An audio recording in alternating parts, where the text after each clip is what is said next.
In a surprising shakeup, progressive media outlet MeidasTouch, launched by three activist brothers to oppose Trump, has overtaken Joe Rogan on YouTube's podcast charts, and we're breaking down why it all matters.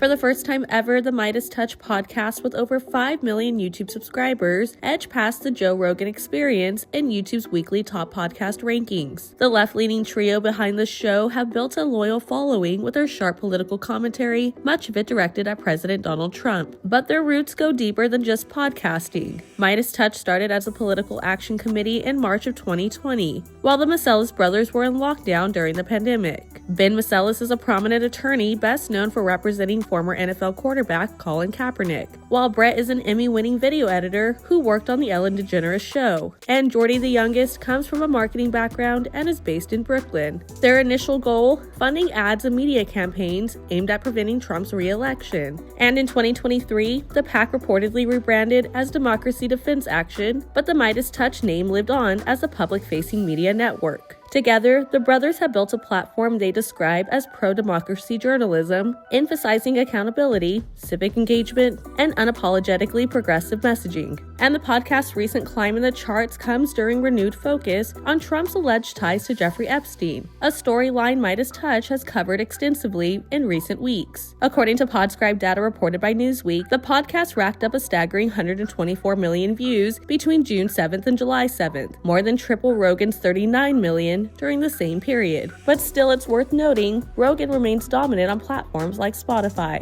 YouTube charts, however, have been an increasingly important battleground for visibility as video podcasting continues to explode. Being overtaken, even temporarily, signals a potential shift in what viewers are choosing to engage with, especially for voices like Joe Rogan, who is seen as one of the most influential media figures in the US, known for drawing massive audiences and stirring controversy. For progressives, the takeover signals a David versus Goliath moment, with a scrappy activist-run show outpacing a podcast juggernaut. It also points to deeper political momentum, with pro-democracy, anti-MAGA messaging increasingly resonating online, particularly shifting more as the Epstein file fiasco continues to unfold. And Carlos isn't wrong, this isn't the first time Rogan's been bumped. Reports state last December, Kylie Kelce's debut podcast briefly took the top spot, showing these chart rankings often reflect short-term momentum, driven by viral clips, hot-button topics, or algorithm boosts, and not necessarily reflecting a permanent changing of the guard. Whether this moment marks a lasting shift or a temporary surge, one thing is clear, the podcasting landscape is more dynamic than ever. Share your thoughts below and follow us everywhere at What's Trending.